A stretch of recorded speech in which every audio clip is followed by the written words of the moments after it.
Hello, friends. Welcome to Empty Cloud Monastery. I'm Aya Soma, and I'm here with Bhante Sudaso to my right and Tanwei to my left. And tonight we'll have a little Sangha panel on the topic, why become a Buddhist monk? What's the purpose of all of this? But before we start sharing our reflections, we can pay homage to our original teacher, Shakyamuni Buddha, the reason why we're gathered here today. Namo tassa bhagavato arahato samma sambuddhassa. Namo tassa bhagavato arahato samma sambuddhassa. Namo tassa bhagavato arahato samma sambuddhassa.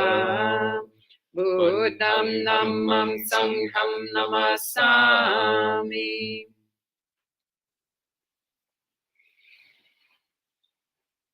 So maybe we can invite Tanwei to share some reflection on what is the point of monastic life.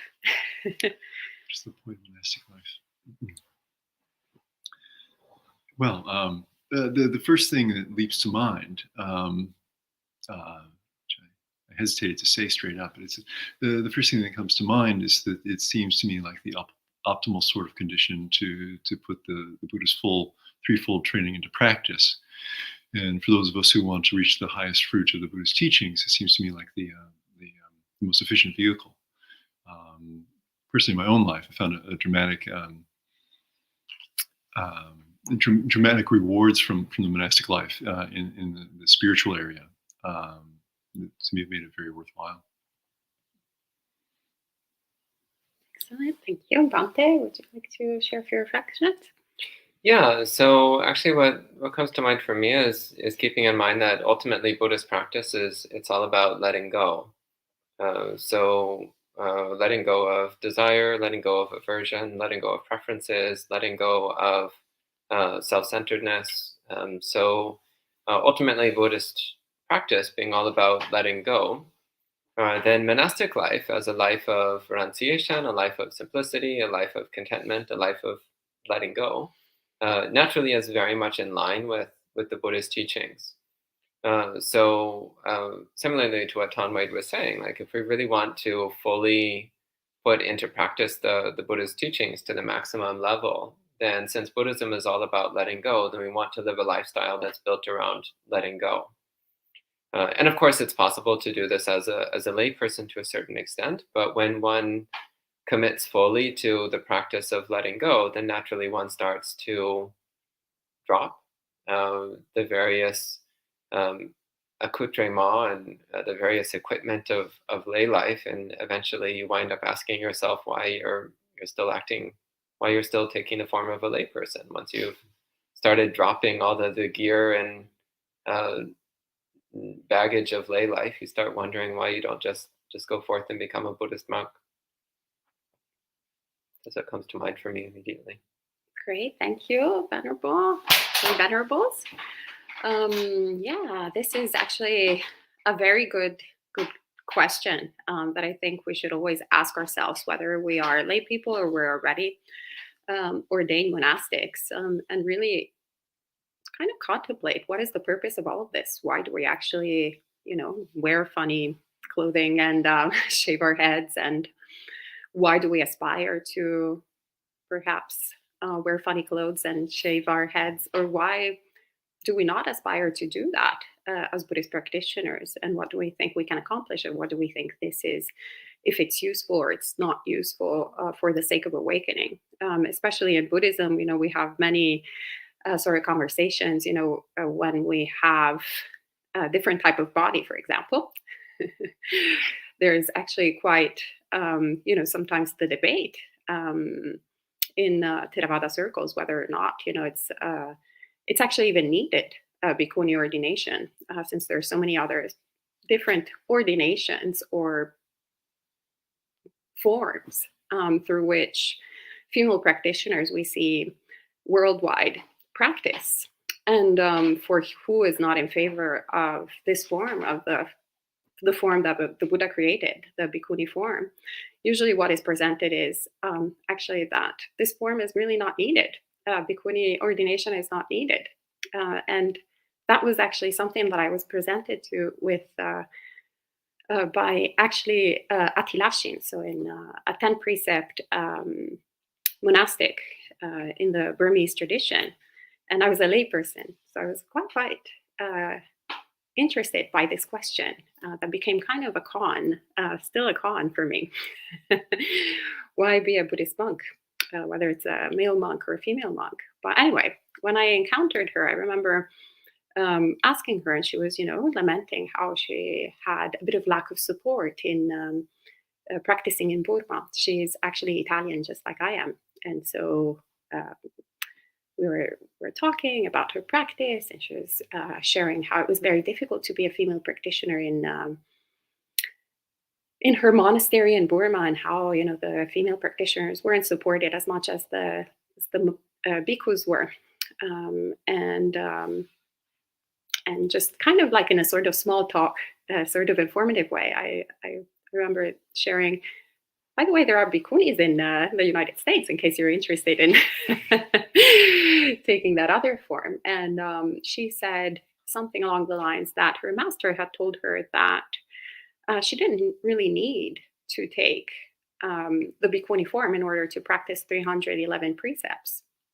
Ordination was not needed in order to practice 311 precepts. I remember thinking, that's true. You are right. Your master is right. You also don't need the bhikkhu form to practice 227 precepts.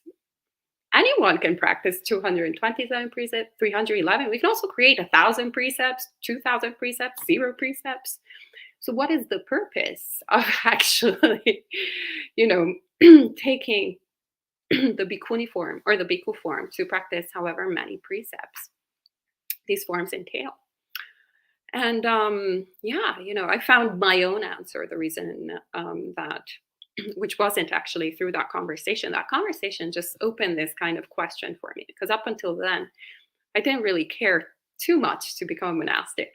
So I think inadvertently, the person, the Tilashin sort of planted the seed for me to actually question whether actually the lay form was a suitable form to practice, and what was the purpose. Once again, as a practitioner, actually it took me quite some time as a layperson to use the term Buddhist. Actually, even when we started the organization with Bhante Suttas, I was a layperson, and even though I was the co-founder of a Buddhist organization with Buddhist monks, I would not call myself a Buddhist. So people would would ask me, like, some of my friends are like, so are you Buddhist now? I'm like, no. Do you practice Buddhism? I'm like, I guess so. I'm like interested in Buddhism. But I had a bit of hesitation to define myself as Buddhist, because in my mind it meant quite a bit, right? But so for a long time, about a year or so, I was practicing the 5 precepts de facto, but without actually I hadn't taken formally the 5 precepts, nor had I taken refuge. Since the age of 12, actually, when I was a young girl, I had decided not to do anything that was religious, any religious quote unquote ritual, unless I actually really believed in the religion. So I had stopped doing this, the sign of the cross. Like it was very, living in a Catholic country, everybody kind of did that. And there were certain social occasions where people would do that. And I remember there was a time when I was doing it, even though I didn't have faith. And then at a certain point, I was like, no, I'm not going to do this unless I have faith. So it was kind of like the same with Buddhism. And then at a certain point, I remember going to this retreat actually with Venerable Bhikkhu Bodhi, and he gave this overview of the Buddhist path. And it was all about karma and rebirth, karma and rebirth, karma and rebirth, karma and rebirth, which, as kind of like any random Westerner, I had got caught up in that karma and rebirth. I was like, I don't know if I believe in karma and rebirth, so therefore I can't call myself a Buddhist, etc. And in that moment, though, it just seemed like a kind of in or out. What was the purpose of all this path if, there was no rebirth? What's the cessation of suffering? Well, might as well die and make an end of suffering right there, right? So in that moment, I decided to actually take on, as a working hypothesis, the full path. And I took the 3 refuges, 5 precepts, started calling myself a Buddhist. And there was a revolution in my mind in the way of how I was holding these 5 precepts. So the practicality of it was very different, it was the same. No, I was on the 5 precepts before and I was on the 5 precepts after taking the sort of formal ritual. But the mind was relating to these 5 precepts in an entirely different way, in a way of commitment, in a way of actually practicing like people have been practicing in this tradition. And in that way, start taking the 8 precepts. And in that way, you kind of know, you're practicing like the arahants. That's what we read in the suttas. That is what we see whenever we go in, Asian monasteries, when we are practicing with people who are born Buddhist. There's a flavor of inheritance. There's a flavor of Buddhist culture that you're inheriting with all of this.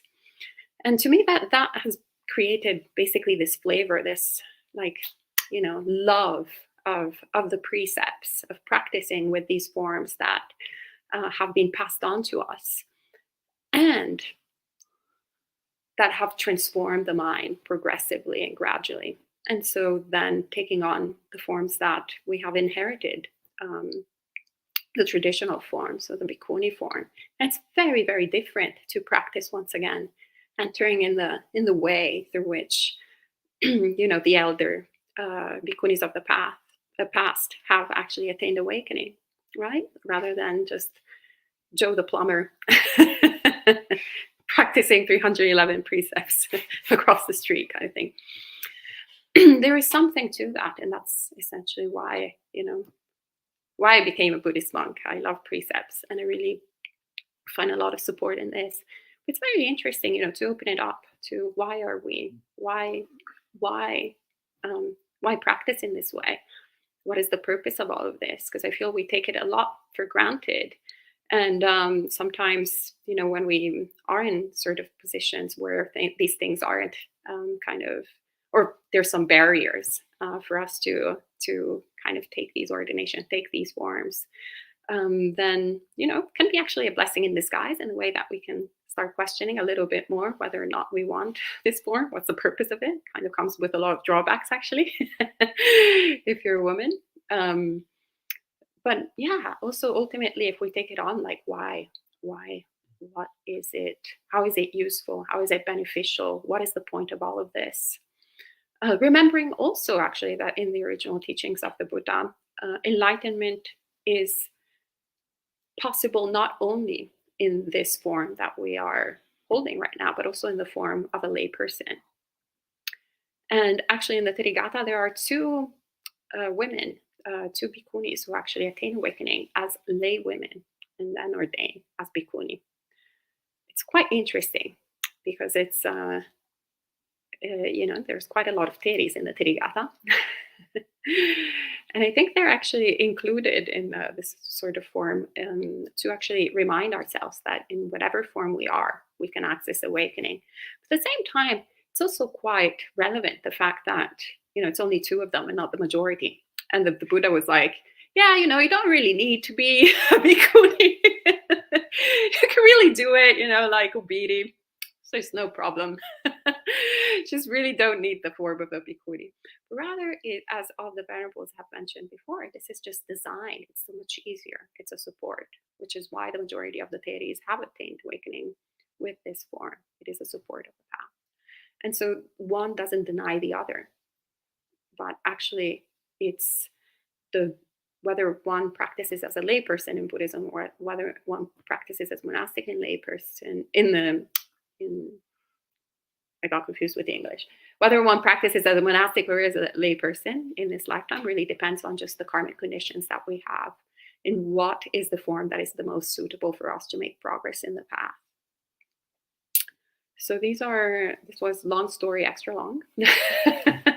Well, thank you very much for that. I think that was a really beautiful explanation. And I'd also just add to that there's an underlying assumption that all three of us seem to be operating from. So I just want to make it explicitly stated, which is that all three of us are starting from the underlying assumption that we're practicing for the sake of full awakening. So we're talking about becoming Buddhist monastics with the purpose of cultivating the path that leads to full awakening. So I just want to bring forward that that's not necessarily the goal that every single Buddhist monk in the world has. So this is the purpose why the Buddha created this form. The Buddha created the form of the Buddhist monks, so the bhikkhus and bhikkhunis, so that, again, we would have a form of practicing which helps us to progress swiftly towards awakening. That's its purpose. It's not for the purpose of political power. It's not for the purpose of accumulating wealth. It's not for the purpose of collecting followers. It's not for the purpose of fame or influence or anything along those lines. And in fact, the Buddha even directly states in a few places in the suttas, he says, dreadful are fame, honor, and gain. So poisonous, vile, destructive to the path. So it's really emphasizing the fact that in cultivating this the spiritual path towards awakening, we actually want to avoid getting caught up in the pursuit of fame and honor and gain and praise and so on. And yet, since Buddhist monks are respected, sometimes people enter this form not for the right reasons. So not with the goal of awakening, but just with the goal of getting more respect from others, or increasing their political power, or increasing their fame, or again, as an avenue of wealth. And so just recognizing once again that the three of us are all speaking from the underlying assumption that we're doing this for the sake of awakening, which I think is beautiful, because this was, after all, the Buddha's purpose. It's why this form was created. But just a reminder that that's many people, they become monks for other reasons which are not necessarily in line with Dhamma, not necessarily why the Buddha created this form. So just adding that to the conversation. Thank you, Bante. Yeah, I have to say that is one of the perks of being a bhikkhuni, is that all the other avenues are not really accessible to us. No praise, no honor, no gain, that are vile, obstructive to awakening. Venerable, would you like to share any other reflections?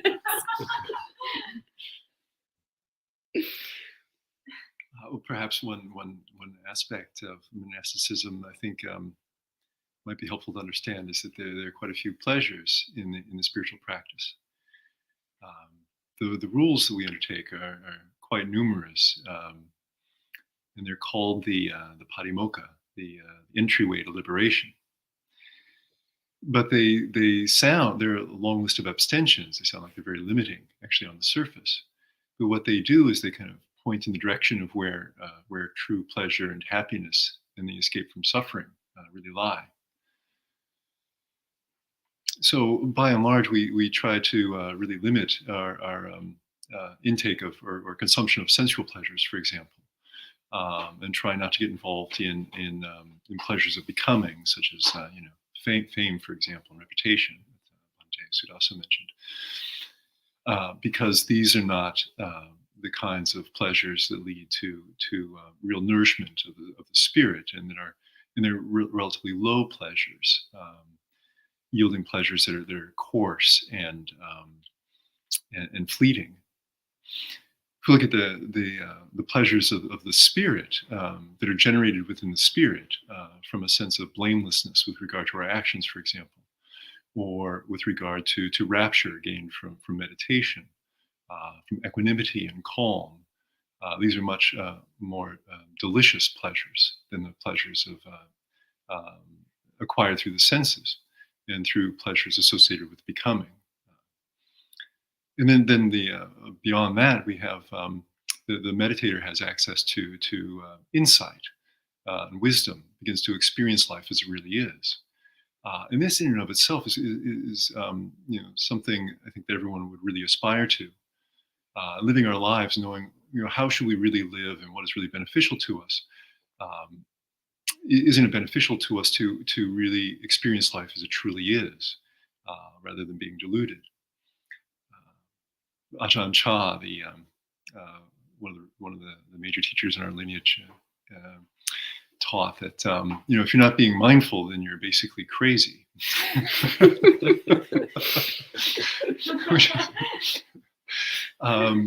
And to some extent, he had a tendency to say things sharply at times to really catch our attention. And he had quite a sense of humor, it seems. But also, I think from the enlightened point of view, there's quite a bit of sense in that.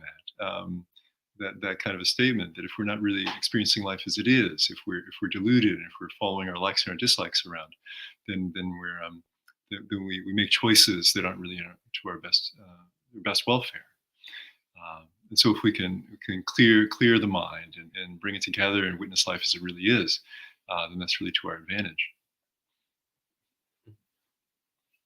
So thank you, Bhante. Do you have any other thoughts?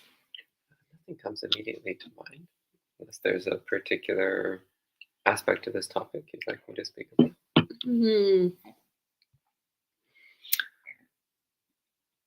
Otherwise, we could respond to maybe some the of aspirations that lead to becoming a Buddhist monastic, maybe something along those lines. Yeah, well, again, I think that ultimately it comes down to really sincerely looking at our own values, looking at our own priorities. So in my case, when I was a teenager, the search for spiritual understanding, the search for direct realization of truth was the most important thing. And so once I started to get some grasp of Buddhism and some understanding of what the monastic form is, then to me it was just very natural that this was the path that lined up with that underlying motivation, that underlying intention. So I think that if someone starts to realize that their core aspiration is for awakening, and that their underlying tendencies of mind line up very closely with monastic life, if they try to force themselves to do something different, then they're going to suffer terribly. But I've also seen the other way, where somebody, their heart really wasn't into monasticism. They really didn't have much core dedication, but they became monastics out of some kind of sense of duty or obligation. And then they wind up suffering terribly, because it's not really what they want to be doing with their time. So I think it's important to really closely look at our hearts and really consider what actually is my aspiration. So I think a lot of people that they're actually really not, their heart really isn't in the right place for doing monastic life, and they're actually much better with practicing as a good lay person. So following the moral precepts, practicing generosity, practicing meditation in the time that they have, spending time at monasteries from time to time throughout the year. And again, as is very common in Buddhist cultures, to make the aspiration to be a monk in a future life. So I think for some people, that's actually very realistic. That's quite relevant to where their heart currently is. But then for someone whose heart is set upon full dedication to the Buddhist path, and who just wants to make progress towards awakening as swiftly as possible, and is willing to let go of their worldly attachments, then there really is no substitute for a monastic life. It just fits like a glove, as they say. So that was my experience. When I first got into monastic life, it just fit perfectly from day one. They use a simile in the Zen tradition of it's kind of like when you slip out of bed and you put your feet in your slippers. So the sense of ease of just slipping into your slippers when you get out of bed. So to me, that's what entering monastic life was like. It was oh, what a perfect fit for what I'm trying to do with this life. But then for other people, it's kind of like when you put the left hand glove on your right hand, and you're just something feels weird here. Or you put your left shoe on your right foot, and it's like, oh, this isn't right. Or when somebody has a shoe that looks almost exactly like yours, but it's a couple sizes too small. And so I think actually a lot of people, they are in the position of needing to cultivate more paramis, so more mental perfections in this life. And then maybe later in this life or in a future life, then they'll really be ready for monastic life. But if one does see that they're in that position where this form can be workable and suitable, I think it's really worth going for it. But again, it has to come from this genuine aspiration to attain awakening and the willingness to do whatever it takes. Because along the way, we have to be willing to let go of everything that we hold dear. So whatever it is, whether it's our name or our reputation or, well, I mean, obviously our clothing and our hair has to go. But ultimately, our self-identity. So our sense of uniqueness, our sense of individuality, like whatever it is that we think makes us special, we have to let go of all of that. And monastic life is designed to support us in letting go of everything that's holding us down, letting go of everything that's holding us back.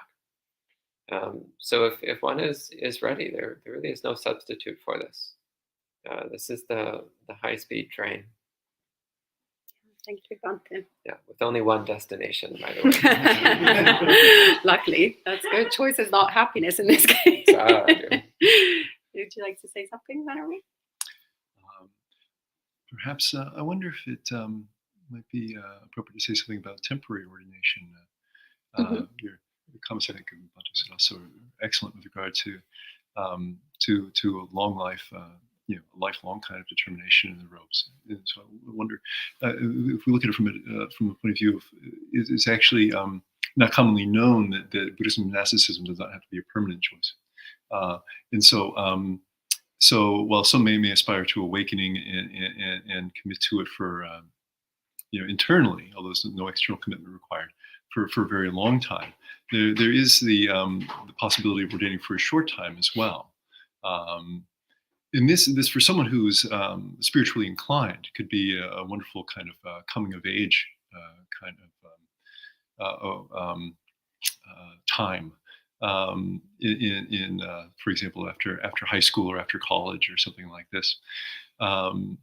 For a short time, for example, as a few months during a rains residence, for example, is a traditional way to do it, or for even up to something like 5 years. Some of the Western Sangha monasteries ask for a commitment of 5 years, which is, I think, quite a good time for an improvement of the soul, if you will, for introspection, for finding who you are, and these kinds of really wonderful things. But then move into another phase of life if desired afterward. Sometimes also at midlife, some people will ordain at a time of reassessing priorities, for example, or something like this, or just to have a taste of what is it like to live a spiritual life in a form like this. So something I could advocate for as well. Yeah, thank you, Bhante. I love the whole finding yourself, and then once you found it, you throw it out. Found it, hated it, threw it away.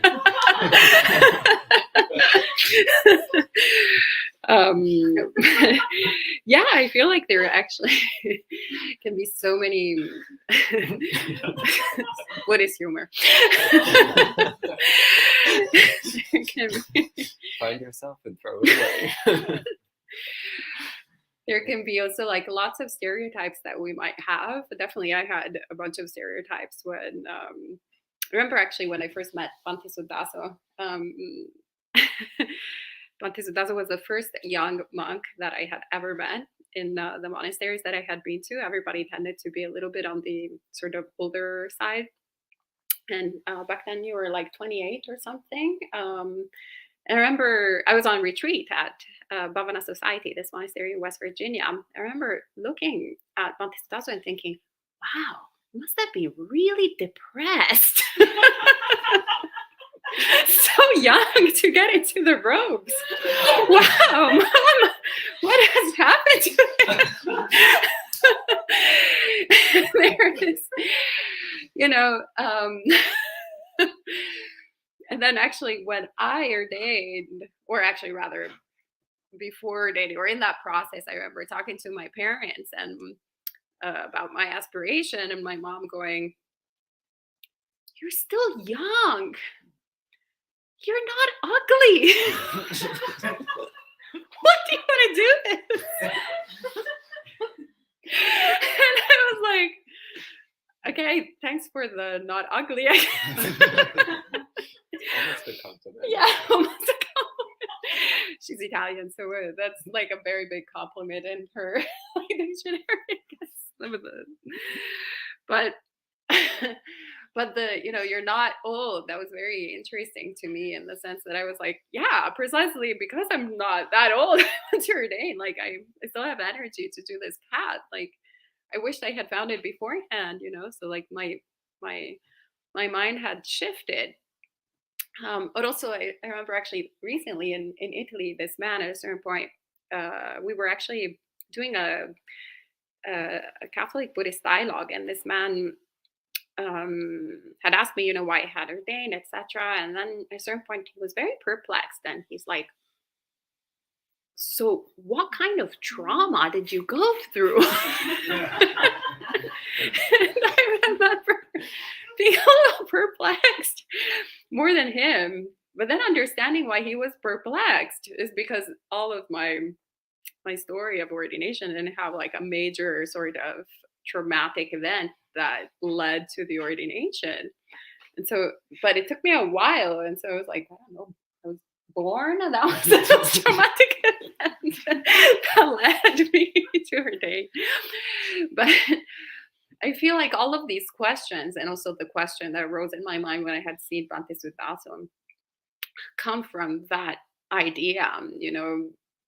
We tend to think about ourselves, and I feel like this was also at the time of the Buddha, even before capitalism. Capitalism is just kind of like the emphasis of it all. We just have this identity as consumers, in the sense that we look at the world and we're like, okay, how much can I consume of this world? And that will be the equation of my happiness. And so if we decide not to consume something, there must be something sort of flawed with us. Maybe a chemical imbalance, or maybe some kind of trauma of some sort, or maybe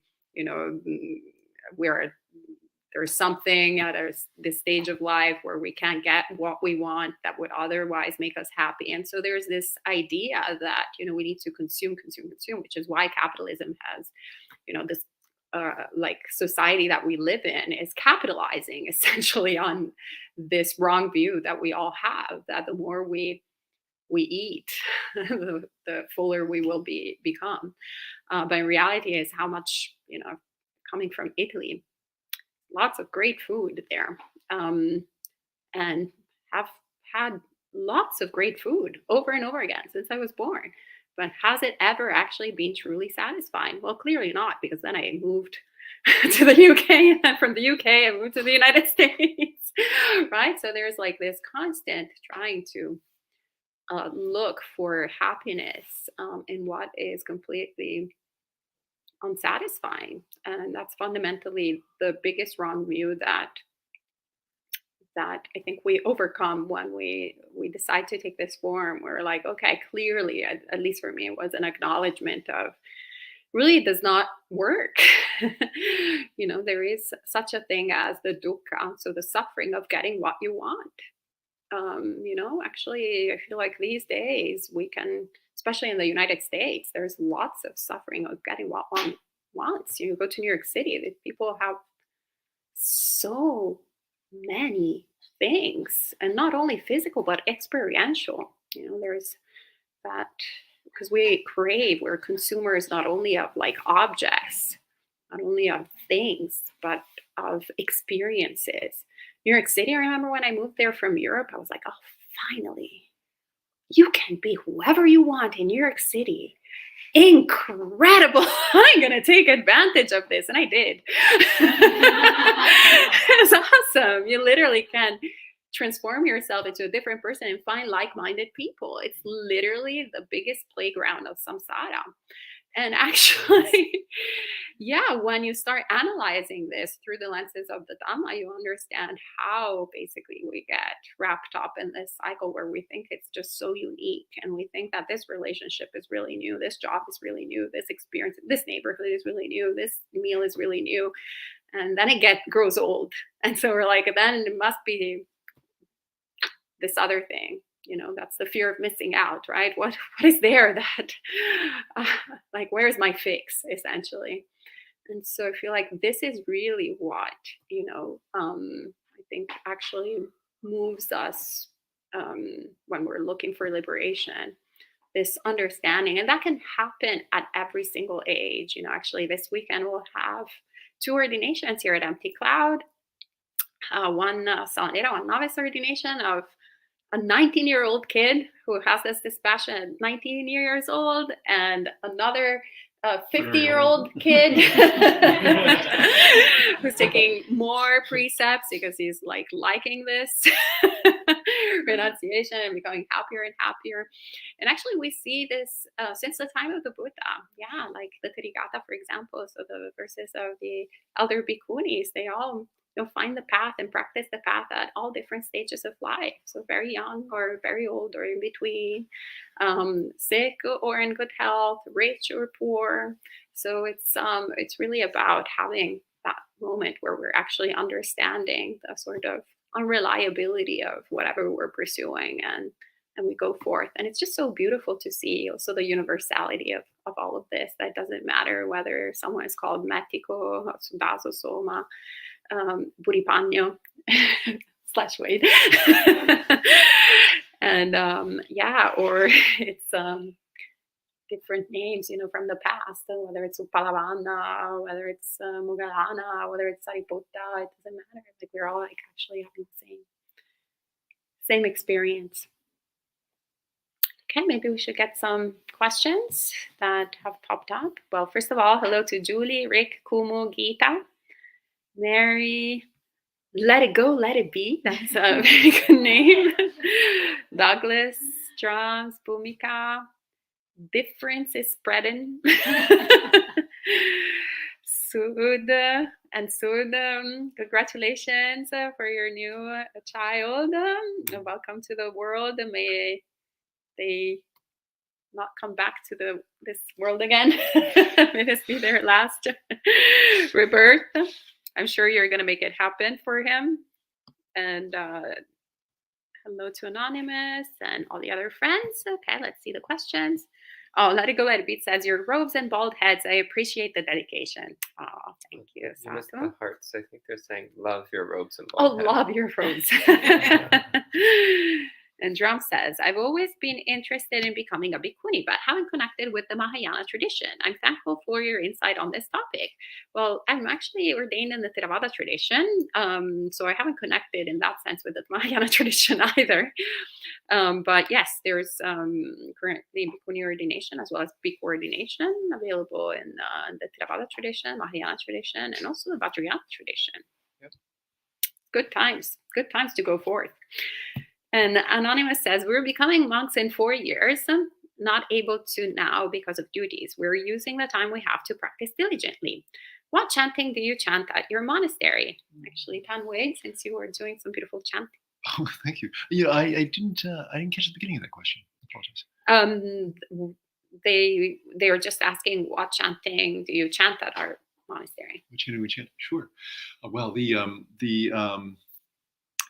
chant a variety of things here. One of the one of what we were chanting this evening was from the chanting book of Amaravati Monastery, and they pioneered a translation of Pali into English. A number of chants coming from the Thai standard Thai chanting books from Thailand.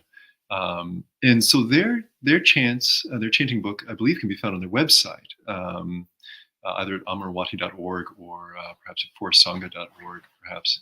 We're also fortunate in this monastery that we have some chants that Bhante Sudaso has translated from Pali into English. And I'm terrible at remembering the names in Pali. Katanagota Sutta, the Dhammaniyamata Sutta, A few different ones. We recollect the bhikkhunis of the past. Also the qualities of the Buddha, Dhamma, and Sangha. You can find actually all of those chants on emptycloud.org. If you go on, I think, the Learn tab, if I remember correctly, there should be some links to the chants, like actually our morning chanting, where it has as Bhante mentioned, the recollection of Buddha, Dhamma, and Sangha, the recollecting the bhikkhunis, how to receive, how to ask, actually how to give admonishment and how to receive admonishment that we were talking about earlier, and a few other chants, loving kindness, the Metta Sutta, and so forth. And Differences Predin says, I really appreciate these long chats. You're very kind renunciants. Oh, you're very kind layperson. I have heard that if a layperson were to become enlightened, they would need to ordain in 7 days or die. They need to be a field of merit amongst monastics. Given that ordination is a rite, ritual, how is this consistent with not being attached to rites and rituals? This is actually 2 different questions. So the first one is about if a layperson becomes a monastic. So it actually doesn't specifically say anywhere in the early texts that if a layperson becomes an awakened, they have to become a monastic. But what we do see is well, first off, it's extremely rare. There's only a handful of recorded cases of this happening. And in every case, the person does, in fact, immediately seek out a monastic ordination. And again, I think that's because when one has let go of literally everything, which is what awakening requires, then lay life just doesn't make any sense anymore. Lay life is a life of attachment and accumulation. So if one has a mind which is completely let go of everything, then monastic life makes perfect sense and lay life makes 0 sense. So there's actually even someone who attains the second to final stage of awakening, so someone who's almost fully awakened, even they very rarely remain as lay people. So people who've attained the 3rd stage, the stage of non-return, they very rarely remain as lay people. And if they do, it's because there's something very important. So there's the case of the lay practitioner who his parents were very elderly and very sick and couldn't take care of themselves. So although he himself was almost fully awakened, he chose to remain as a lay person so that he could take care of his parents. So that's one example. But usually if someone gets even close to awakening, then they will try to become a monastic. But it doesn't say anywhere that they have to do it or else they die. Though that is a relatively common belief. It's not found in the early texts. And as for the question about ordination being a ritual, so yeah, it is a ritual, that's true. And that's one way of looking at it. But another way of looking at it is that it is so what ordination fundamentally is it's a group of monks welcoming a new person into the monastic community. Again, you can call it a rite or a ritual if you want to, but what it signifies is that this person is being welcomed as a member of the Buddhist monastic community, which is a worldwide community. It's a global community. And it indicates that this person has chosen to take on this training, this way of living and training, which leads to awakening if done correctly. So the thing about not being attached to rites and rituals, I assume you're referring to the term silabata paramasa, which properly speaking means a misapprehension, a wrong grasp of spiritual practices. So for example, someone who believes that just by getting ordained as a monk that they're guaranteed awakening. That would be an example of a misunderstanding of ritual. But rather, if somebody understands that monastic life creates an ideal container for cultivating wholesome mind states, then that's a correct understanding of ritual. It's a correct understanding of the place of these practices. So the Buddha says that prior to the 1st stage of awakening, then we have silabata paramasa, which is a misapprehension of spiritual practices. And after stream entry, the Buddha says we have silabata sampanna, which means a perfect understanding of spiritual practices, a perfect understanding of vows and and rules. So it's not that we throw away practices and rules, but rather that we understand their purpose. We understand that it's not the rules and the rituals and the practices themselves that lead to awakening, but rather how we can use those external forms as a support to the development of wholesome mind states. And it's the wholesome mind states that lead to awakening. So therefore, it's not that an awakened being throws away all external ritual forms, but rather it's that they understand the purpose of those forms. Did you want to say some more on that? Just what comes to mind is also the reverence and deference that one has towards the triple gem, which includes the Sangha and the monastic form as the representative of the Sangha, of the third gem. So actually, we see, for example, the Elder Uga, one of my favorite suttas, where he talks about he's a non-returner. And he, actually all the people who have stages of awakening, that have stages of awakening that have matured wholesome qualities of mind, they are quite confident about talking about these incredible qualities of mind. And so the Elder Uga is like that. He's like, let me tell you about how great my mind is. Look at this incredible quality of mind that I have. And so he describes a few things. And one of them is that as soon as he sees a monastic, it doesn't matter what, like he knows actually the level of awakening or lack thereof of the monastic. But even though he's a non-returner, he will wait for the monastic to give him a Dhamma talk. And if the monastic doesn't give him a Dhamma talk, then out of compassion, he shares some words of Dhamma. And that he gives alms. And he says, this is, by the way, a wonderful quality of my mind, basically, his humility. And then another quality of mind is that he will, even though he knows, for example, the level of sila of like the monastics in front of him, so he knows, oh, this one is more pure than the other one, or this one is like more well-behaved than the other one, etc. He will give the same amount of food to each one of them equally. And he says, this is a great, wonderful quality of my mind. How awesome, huh? So actually, yeah, we see there is that reverence and deference, not towards the individual per se, not towards where that person is at. So we can see, for example, how we, on the other hand, relate sometimes maybe to monastics too. Even if we're monastics, we're going to be like, oh, I really like, oh, Tan Wade is so great.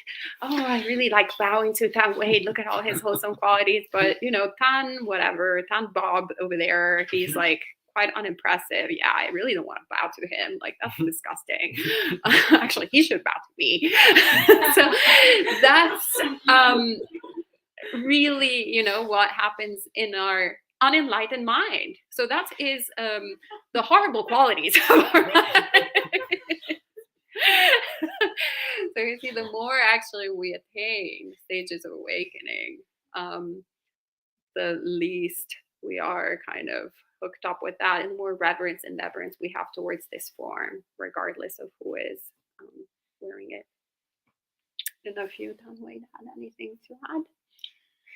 Well, you mentioned something. I think both of the venerables mentioned a point that led me off in perhaps a tangential direction, which is not directly related to this question, but related to the benefits of monastic life, and that is the association with like-minded people who are also dedicated to the spiritual path. Under the umbrella, the shade of the Buddha's parami and the parami of the masters, so that we have this form set up in a social context that's supportive of following the spiritual life, and we have companions who also are doing the same thing with us, and so it's very supportive. And we have a chance to meet and associate closely with some people who are much more advanced on the spiritual path.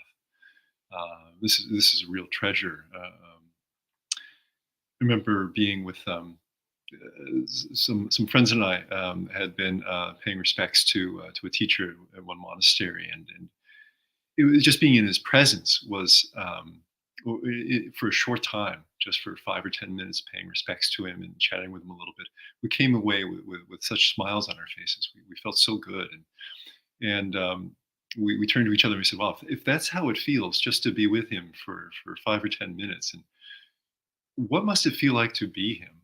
Aw. And that was very inspiring for the practice, to see someone who's gotten real results from it.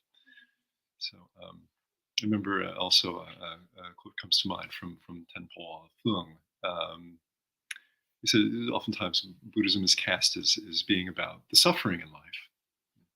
We think of the First Noble Truth, there is suffering, for example.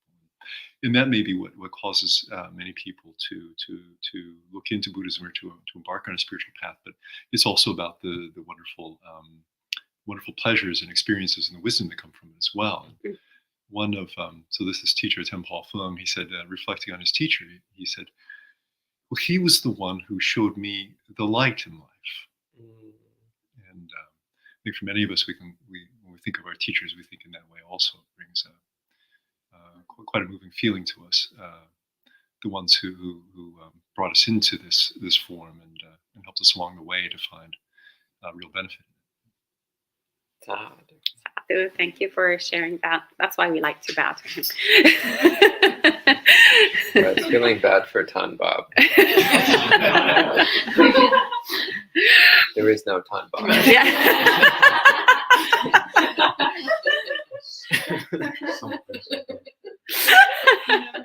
Yeah, everybody's like, please Tan Bob. You know a Tan Bob? You know a Tan Bob?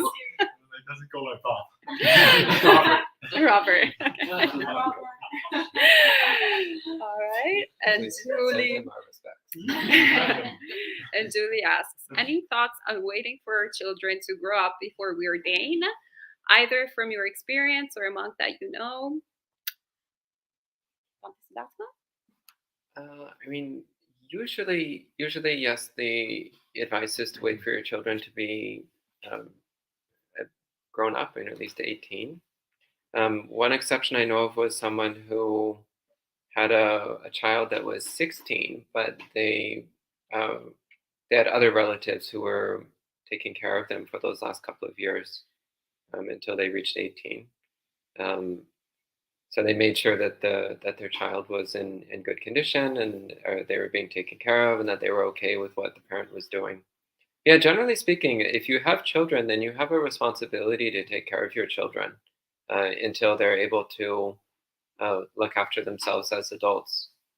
So yeah, generally speaking, unless you're able to set them up in a way where you know for sure they're going to be okay, yeah, you do have a duty to look after them until they're fully grown. Okay, thank you, Banten. And Julie also asks, advantage of living in a bhikkhuni monastery versus a mixed monastery. Any thoughts? So, well, the first advantage is that there are more bhikkhuni monasteries than mixed monasteries. So if you can pick, you have a wider pool.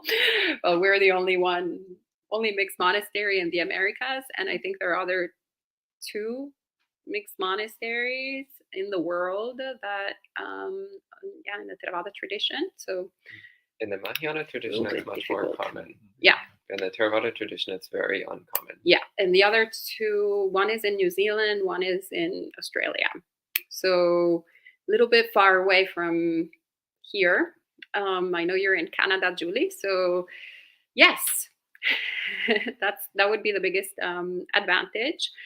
In terms of just mixed versus non-mixed, I think it really has to do with, once again, our karmic conditions. What is beneficial? What is useful for nurturing wholesome qualities of mind? So usually, historically, there has been more separation between the genders because, the strongest desire, obviously, is sexual desire. And for many people, it's difficult to deal with, if they are heterosexuals, to deal with the attraction to the opposite sex. So that's why most monasteries are segregated. This being said, there is, a difference between a practice of abstention and a practice of renunciation. And so mixed gender for straight people has the advantage of going straight to the practice of renunciation rather than the practice of abstention. For people who instead are not straight, well, they will actually have to do that practice anyway, whether they go in same gender or mixed gender monastery. And in fact, I still have to, they're very rare. I haven't really heard monastics who are non-heterosexual that actually disrobe because of that reason. And I think it's actually, as opposed to it's very prevalent for monastics who are heterosexual and that are in segregated communities too. That's kind of like the number one reason of disrobing. So I think that's probably because one has to practice renunciation since the very beginning. So it's kind of very clear, like, you know, after 3 months that you're practicing celibacy. After 6 months, you're kind of like, yeah, maybe I don't want to do this. But if you resist for a while, you're like, okay, yeah, that's pretty good. This being said, you know, if someone has that as a prominent defilement, like sexual attraction, then maybe actually they need to be in a place where they are first practicing abstention for a long period of time so that they can actually get that sort of practice solidified first, and then they can move to the practice of renunciation. For others, instead, they can do abstention no problem, or with, you know, relative sort of endurance, and they can go and skip to the renunciation altogether. So it's many different factors. Kumu says, will we get to see the ordinations this Sunday as a live stream or even as a taped event? That would be lovely to participate even from afar. So live stream, I don't think so, just because it's bit complicated to set up. Taped event, it really depends on the people who will attend. If they will record something, then we will post it. So it depends on the lay people. If you want to arrange for someone to tape it, you are welcome to. We are a little bit kind of busy here at the monastery actually doing the ordination. So the taping, there has to be an ordination in order for the taping to happen. So we're taking care of the ordination part. Otherwise, it'll just be like a live stream of an empty platform. Which empty cloud, empty platform, empty ordination. But the ordinee here is not happy about that process that I did. He likes more the empty cloud, full ordination. So the taping has to happen from someone who doesn't have his robe. All right. And ciao Carolina. Mario says hola. Hola Mario. Also, Tineri says, hola, Mario. Mario. Okay. And so this says, it is a benefit of monastic life that you have perhaps better access to more advanced wise teachers. Perhaps they may be somewhat unavailable in lay life. And wait, I think actually you answered this earlier, but if you want to follow up on that, maybe. Well, it's a matter of access, right? Yes. You know, if you're staying at a monastery with a teacher, then you can spend several hours with him in some capacity or other, even on a daily basis, him or her. So you get together for worship services, and you may have some work to do with the teacher, and then opportunities to receive teachings. You know, some monasteries will be 1 or 2 reflections or talks every day that it's quite easy to be present for without all the distractions of worldly life. And in fact, it's integral to the monastic life, just as you know, lay people have to go to work and take care of their children and take care of their houses and so on like this. The monastics part of the spiritual work is receiving teachers from the teaching even every day. So it's a matter of being able to be very close with the teacher on a long-term basis, and you'll tremendous benefit. Thank you. Then Carolina says, why some people become monks only for a few years? And do you think that lowers the value to become a monk? Well, so people have many different motivations for why they do what they do. So some people, they become monks not necessarily with the deep commitment to being a monk for their life, but rather just to try it out. Kind of like, let's give this a shot and see what happens, and see where it goes. And so if somebody is a monk for 5 years, that doesn't mean that they failed. It means that they did something really great with their life for 5 years. And that's going to bring them a lot of benefit for the rest of their life. And of course, if someone's a really good monk and then they disrobe, we'll all be a little bit disappointed. So I actually know several monks who have disrobed, and a couple of them I was like, oh, saw that coming. But a couple of them I was actually like, oh, buddy, why? Oh, that's a disappointment.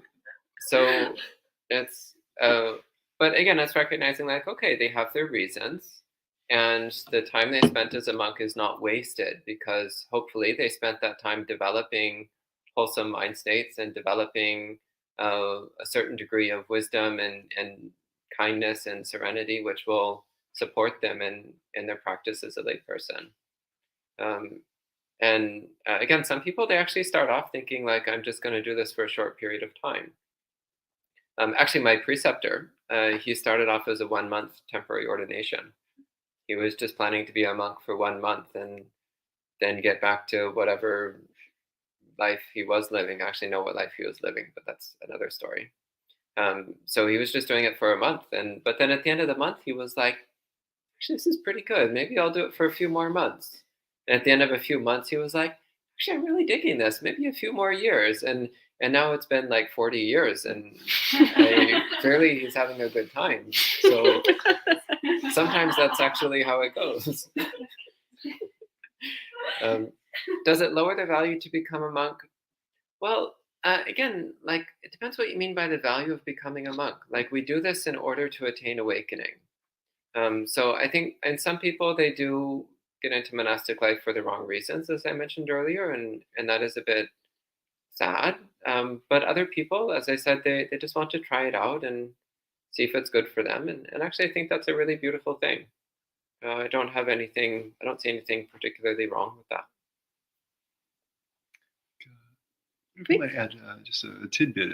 One of the things I found in seeing frequent temporary ordinations at Wat Mapchan in Rayong, where it's a normal part of the culture in Thailand for men to ordain for a short time, at least in their lives, is that many of them came away with a newfound respect for the monkhood, a much greater appreciation for it, and so I thought it was beneficial for the religion as a whole that men would do this. Thank you, Bantes. And Let It Go, Let It Be says, I'm 68 with a strong aspiration to be an ayah in the next life, a stream mentor in this life, and to get myself to a monastery as soon as possible. Great. Sadhu, sadhu, sadhu. Let it go and let it be. That's actually very suitable. Your nickname. And Anonymous says, what's the youngest age you can ordain as novice and the youngest age to fully ordain at your monastery? At our monastery.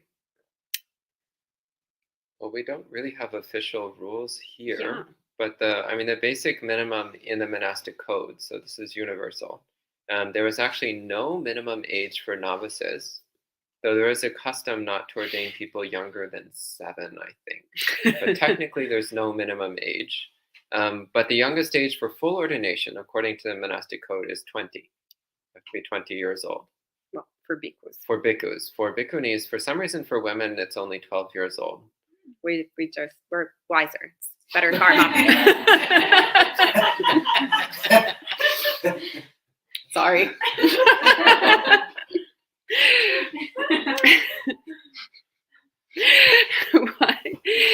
Kike says, why some monks don't shave the head? You should ask the ones who don't shave the head. Well, technically, the monastic rules are that we only need to shave once every 2 months. or not to let our hair get longer than 2 finger widths. So that's actually quite a generous allowance. So I've seen some monks who really push the limits of those 2 fingers. Yeah, I've heard of monks in some countries. I didn't see it in Thailand, but in some countries actually growing quite long hair. I think maybe I'm not sure. I was wondering if other of the venerables might be familiar with this. If sort of like Tibetan monks, if they're getting very close to passing away, might do that. But I'm kind of a little bit unclear on it. But I also heard that they were monks. Is it true there are some monks, even like a sect, that may grow their hair quite long? Have you heard of this? No. About it, no.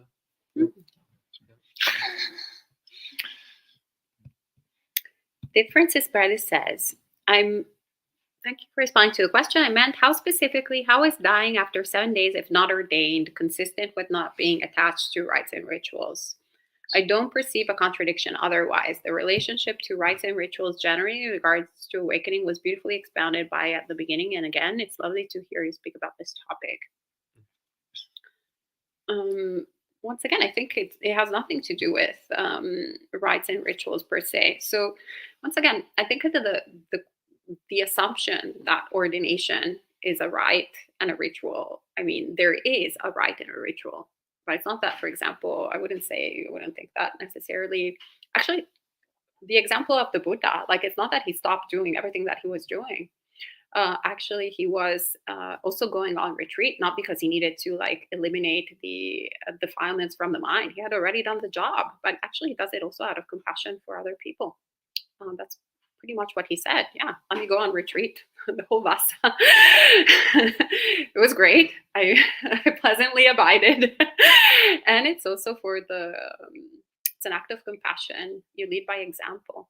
Also, all the arhats. So we see that they keep, for example, doing all the ascetic practices, not because they need to keep doing the job. The job already has been done, but rather out of compassion to, lead by example. So all of this is not just the stupid rite and ritual that we, once again, are doing this kind of like weird thing.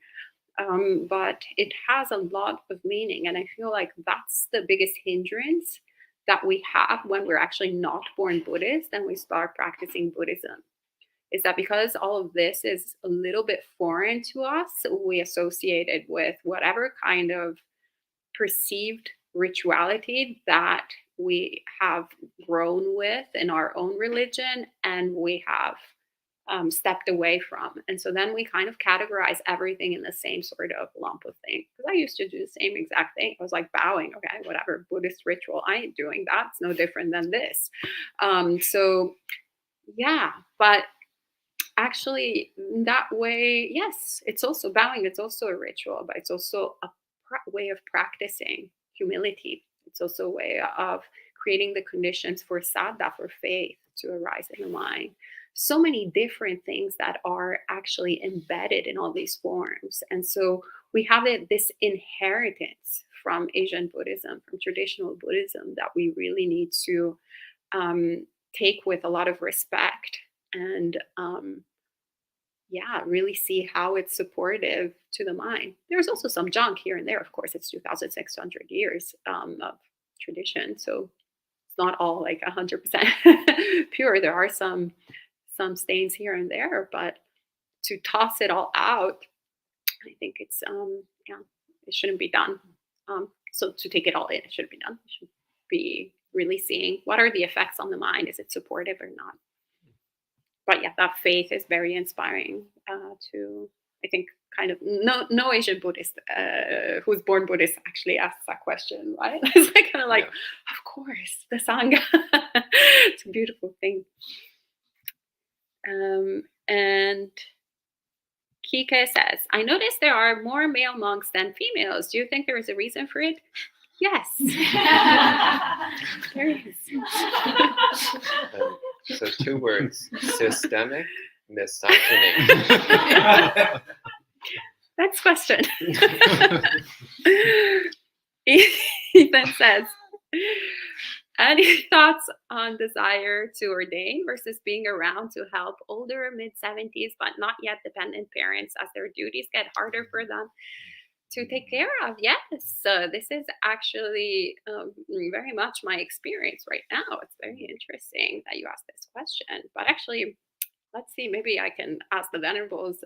Actually, I can wait since I already know Pantis does his answer because I asked him.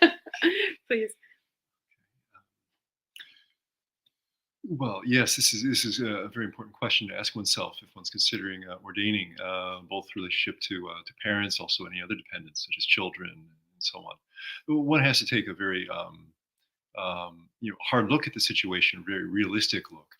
To some extent, really has to let go of both worldly life and monastic life, in the sense of kind of trying to get some space internally to in a point of calm to look at the situation and see what really is right instead of making any rash decision. And so assess whether or not our dependents would be well taken care of, and those who are not yet dependent would be taken care of well enough if we weren't present to do it to take care of them ourselves. It's something to be taken quite seriously. One doesn't want to be negligent of one's parents, for example, and certainly not one's children.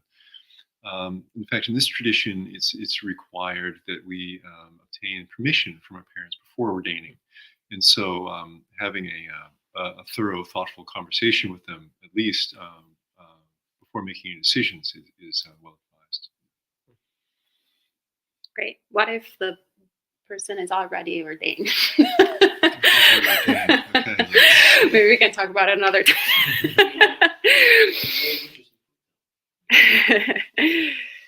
Kika says, do people need to feel happy and peaceful around me as a sign that I'm enlightened? Isn't that a bit based on people's perception?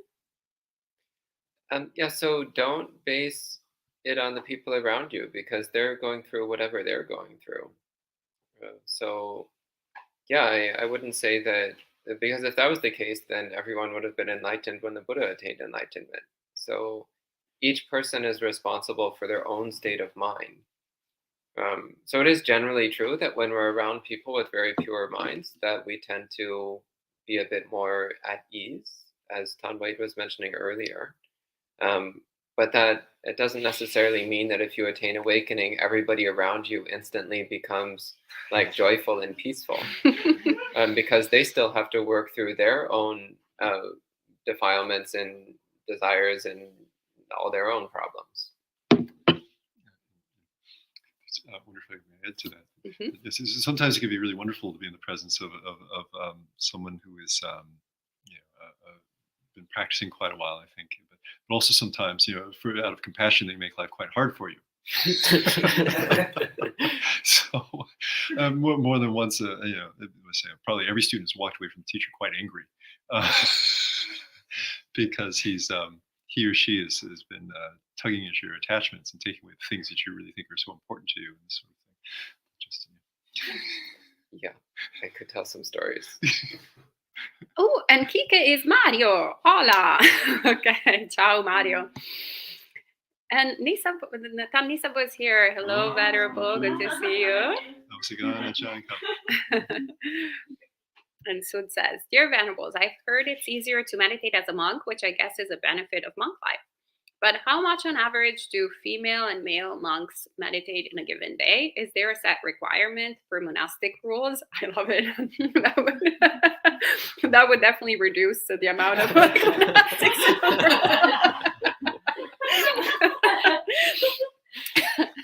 Would you like to answer? I'm in the joking mode tonight. So how much on average do monastics meditate in a given day, and is there a set requirement for monastic rules? So it probably varies quite widely from monastery to monastery. One teacher I asked about it as a new monk, I asked, well, how much, I was trying to work out, how much practice time could I work into my schedule, considering all the things that were going on. Sometimes the lives of new monks can be pretty busy with taking care of duties and so on around the monastery and studying quite a wide range of things. And the teacher recommended practicing 4 hours per day, formal meditation, so like sitting and walking meditation, for example. that actually can be hard sometimes as a new monastic to try and fit in. As it takes dedication and focus really to do that. But meditating, even if you can meditate 2 hours, 3 hours, or 4 hours every day over a prolonged period of time, tremendously beneficial. And some teachers will try to really push their students. So, for example, making them sit in meditation for long periods of time, even as a training in working with the mind and working with our impulses to try and move about and do various things, and how do we react to the mind when it's suffering and to the body when it's suffering even. So some teachers may call upon their students to sit still in meditation for an hour at a time without moving, or an hour and a half, or even 3 hours, or something like this at a time without moving after the evening worship service, for example. So it'd be uncertain from time to time how much meditation you'll be practicing also. Sometimes there'll be an intensive meditation practice, and other times the meditation practice will be cut way back as there'll be substantial activity in a monastery. And the teachers advise us, they try to monitor the situation to make sure that activities in the monastery aren't detrimental to us spiritually, but they also counsel us that this is an opportunity to watch the mind also and to practice in a different state of activity. I would also just add to that much of the transformation in monastic life comes not through meditation practice, but through following the monastic rules and through living in monastic community. So that's supported by meditation practice, but actually meditation is not necessarily the most important thing.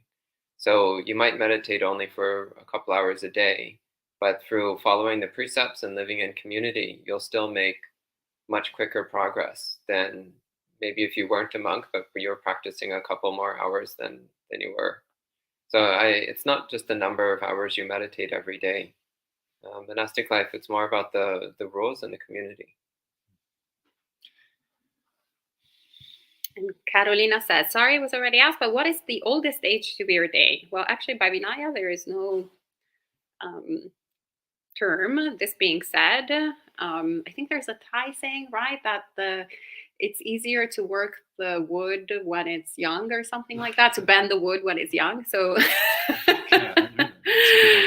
so usually, as the wood gets older, it's more difficult to bend, hence it's a little bit harder to get ordination, just because the preceptors are going to be a little bit lacking in numbers, because it can be a bit more of an ordeal.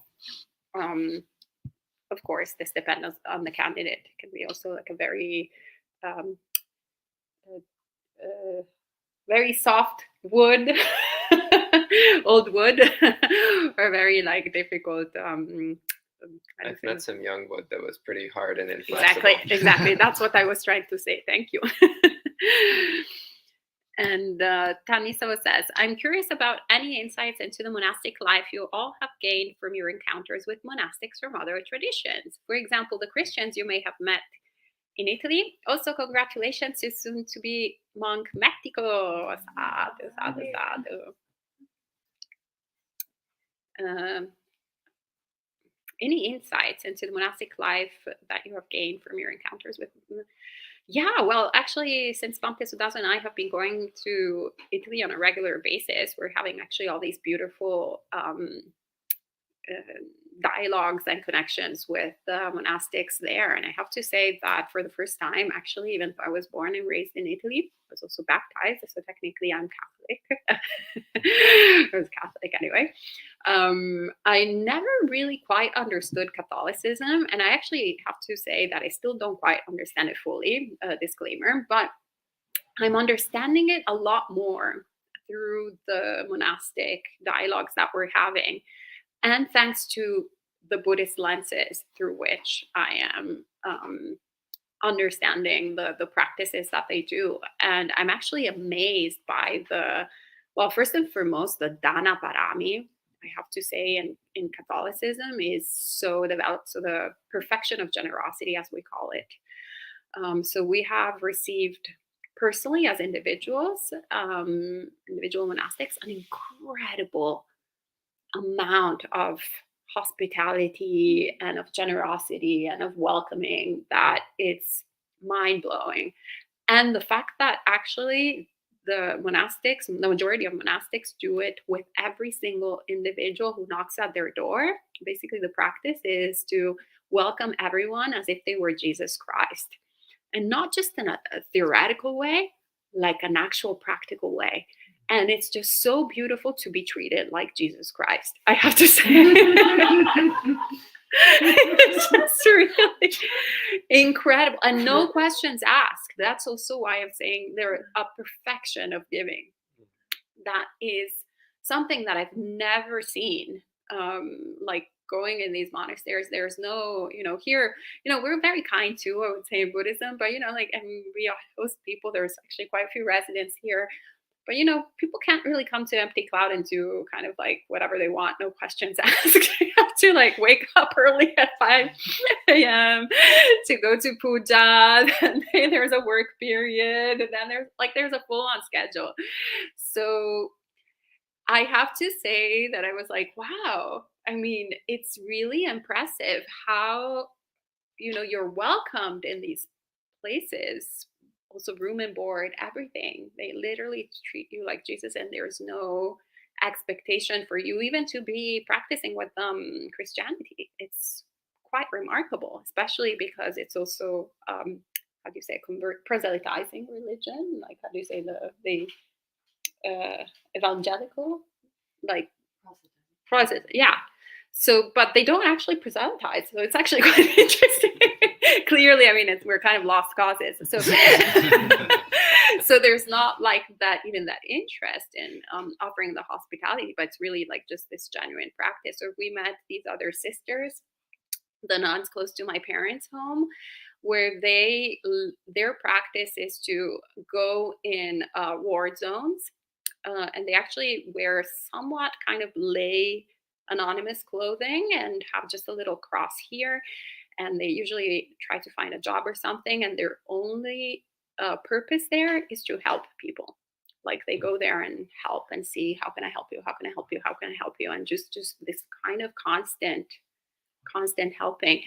And I was like, wow, I still need to do something about that perfection of that, because it's a little bit, I thought I was doing all right, but when I was meeting all of these Catholic monastics, I was like, there's room for improvement.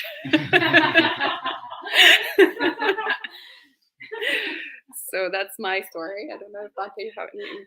No, that's beautiful. And we're running out of time, so we might have to save some questions for tomorrow. Oh, we have 3 questions. I think we can do it. Mario says, after spending a weekend at the monastery, I feel that meditating is very easy, and meditating for 30 minutes feels short, too short. Great. Thank you for sharing your space and teach me how to meditate. Sadhu, sadhu, sadhu. You're always welcome, Mario. And Julie says, would you mind sharing some examples of monk training that you did not expect before you ordained? Training that you could not have experienced as a lay practitioner? Or Tanway? see me searching my mind. See, I'm afraid nothing's leaping to mind. Let's see. Living in community. I'll take that one. Yeah, that's kind of the obvious answer. I agree. Living in community has been the most atrocious. This is the true ascetic practice. It's the true ascetic practice, yes. It's not the meditation. It's not everything that you think. There's all this fine print that actually you just don't see, or just having to actually, you become also a very public figure to a certain degree. Like you lose your anonymity. So that's a training in and of itself. To be always looking weird, like it doesn't matter where you are. And actually, whether it's a Buddhist or a non-Buddhist country, because in Buddhist countries, still people will identify you, and like you're not just the average Joe. And here, people don't know what you are, but you definitely still don't look like the average Joe. So everything you're doing, everybody's always looking at you to a certain degree. So like it's it's a training in and of itself, which can either be crushing or it can be useful. So then you're like, okay, well, if I behave in this way, it reflects not only just on me, but on the entire Sangha and on Buddhism and so forth. So it's a very interesting form.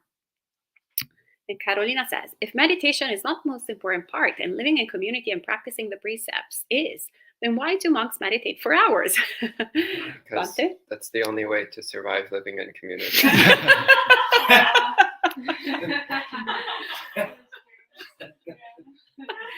Today it's humorous. But actually, sometimes it feels like that. Sometimes it's not a joke. It's funny because it's true. Notice only the monks are laughing.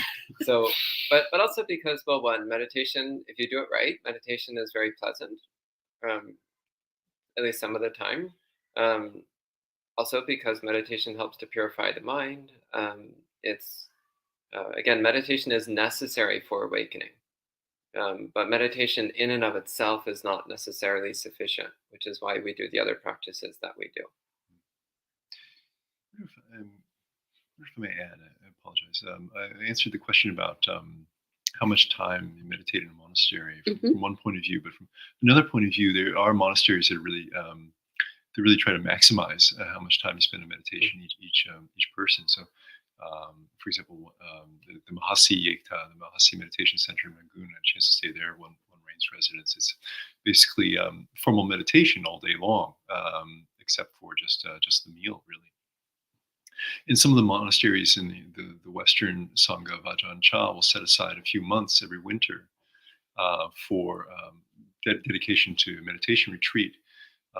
It is really quite supportive because they'll also have group meditation times. It's quite supportive of meditation, and then solitary, secluded meditation times in your own dwellings. And so there's quite a wide range of monastery schedules in terms of how much meditation they allow or require. So different.